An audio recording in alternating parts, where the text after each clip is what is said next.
Rescue the Firestone, this time on ChinnyVision.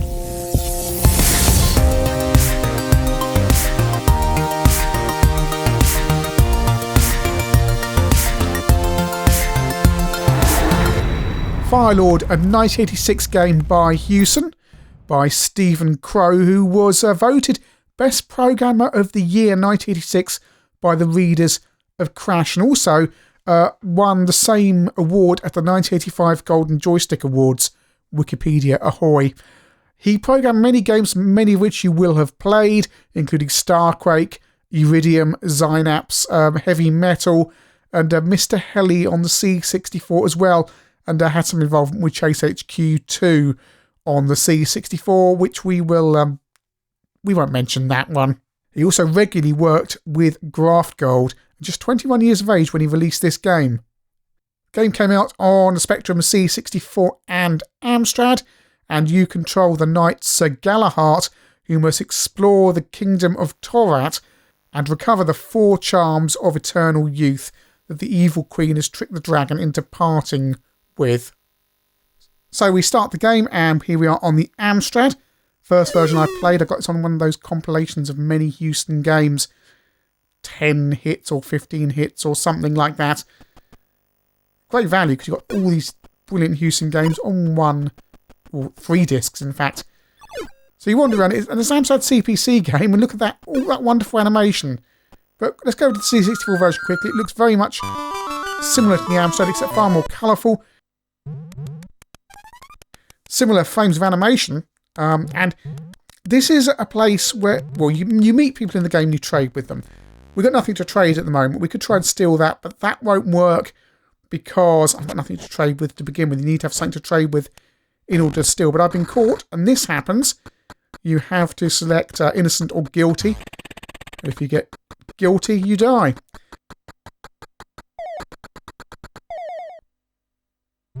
That's just a demonstration there, so I'm wandering off. We need to find things before we can start trading. I've found my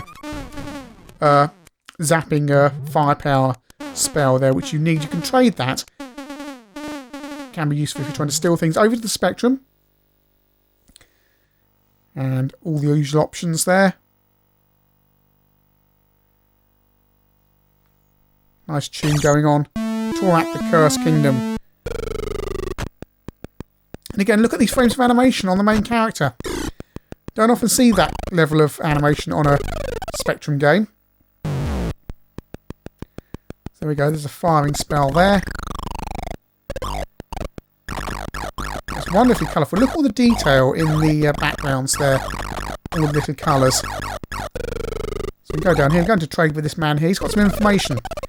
I'm going to try and steal it. So when he's looking away, we select the hand, select the spell to trade with, then steal the information, but we didn't do it in time. So now we're going to go through all this. I'm going to try and get this right. It's quite hard. The more trading power you have, the easier it gets to steal. There's life force, magic energy, and trading power up the top there. And you gain those by picking up things. Right, let's try this. Down there. Down there. Ah, I got caught again. I've got to be able to do this. Right, come on then. Right, let's try again. Looks away. Steal. Right, steal. Steal. Steal. Back there. Right, we'll get information. The Eastwick of Upper Hardwood. Hardwood? Something like that it said. That's where we are, I imagine. Or it's a clue.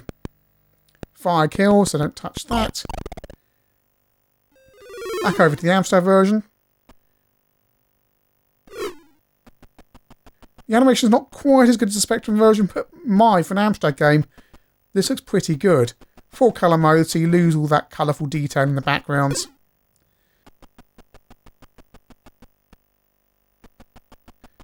Right, Magic Place casts a witch's broom and a hat to come back here. Now you saw that first room we were in with that woman with the star thing. If you trade with her or steal with her, you can then cast a spell to return to any place where you know the combination. And that's good because the map's massive. The map is really massive. There are a few 8-bit games. I've died. There are a few 8-bit games with such a sense of place in terms of just a sense of a whole world going on around you, and there's villages and towns and different bits. And the idea is essentially you get all the items and you trade them until you've got these special things that you need to win the game with. You can win the game with just one, I believe, one item. But you actually need all 4 to complete it properly. And they're all held by knights. Well, no, you have to give them... I can't remember. You've got to give them to knights. And you get them off other people. So, here we are on the C64. Down the edge of one of the towns. And... I think this is a trading place. If you've got things, you can leave them with that guy. So you can only carry so many items at once, but you can actually drop them off there.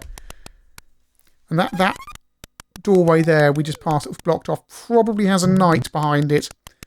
But we will need to find our way in there. Over the spectrum, and here we go. This is I've been led to this lady with a clue, and she's got that, which I need. But I don't know what she wants for it. And when you're with these high-level people, your trading energy at the top there drops really quickly. So you can't hang around. I'm going to try and... Oh, no. What? I can't remember what they said she wanted. I'll try and steal it. Oh, no, she caught me. Stand trial, thief.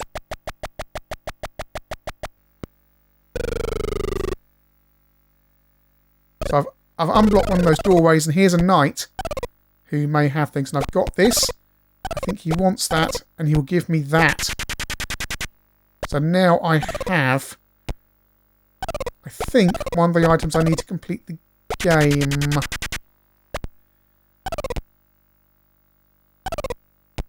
I need anything else? My energy doesn't drop in here. It's interesting. Some of the vital places you need to go, things you can really get. I've been caught again. If you keep on getting caught, it doesn't matter. You just lose lives. You don't get kicked out either. Hey, you've been caught stealing. No, stay in our house. It's fine. Have another go. Why not? Here's a cast a spell, so I need to trade that with her. And there we go. Right. Cast a spell to a magic place. Trying to remember one of the ones I went to earlier. It was that, and that's... No, it didn't work. Right, that backfired. Well, ideally, you will get that right here on the C64 version, which I should mention, and you'll get to a magic place, but that didn't work. I misremembered. You should... Firelord is a game where you need to write everything down.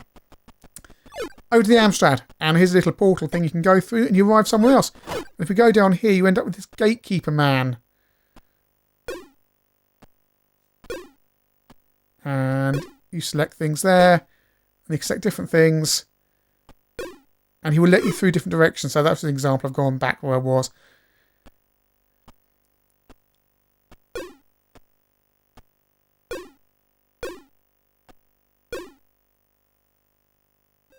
Some information. He's looking the other way a long time. Some people do. It's a good idea to keep an eye out what they're doing, because you can just steal off these people sometimes. There you go. He's let me through in that direction. He doesn't want to look this way. Fair enough, mate. I'm gonna rob you blind. What's he got? A key. I'll have a key. Let's steal more. Let's steal more. Well, hey. We're just gonna go robbing. Right, what we got? That direction. I'm gonna go down there. I'm gonna go down there. And off we go. That was easy, wasn't it? I've got the witch's hat on the Amstrad version, which I think is what the woman wants when I find her for that first kind of bauble thing I need to collect. It's such a big game. You really need to map it out each time you play it, because otherwise you're going to wander around. And the good thing is, the spells to magic places never change. So if you know them, you can use that and then zoom around the map without any worries or stress. Back to the C64. And again, it feels like such a living, breathing world, even with dogs and things wandering around. And I have to keep on saying this. They are apparitions. They are not actual people. The kingdom is cursed. And the idea is you're going to be making all these cursed people stop wandering around. That's gonna be, oh, it's going to be a man's house there. He's probably got some information. Try and steal off him. Oh, no! Something about the C64 version. I don't know what. It just seems to be harder to steal. Might just be me. Might just be bad luck. Might just be my trading power. No.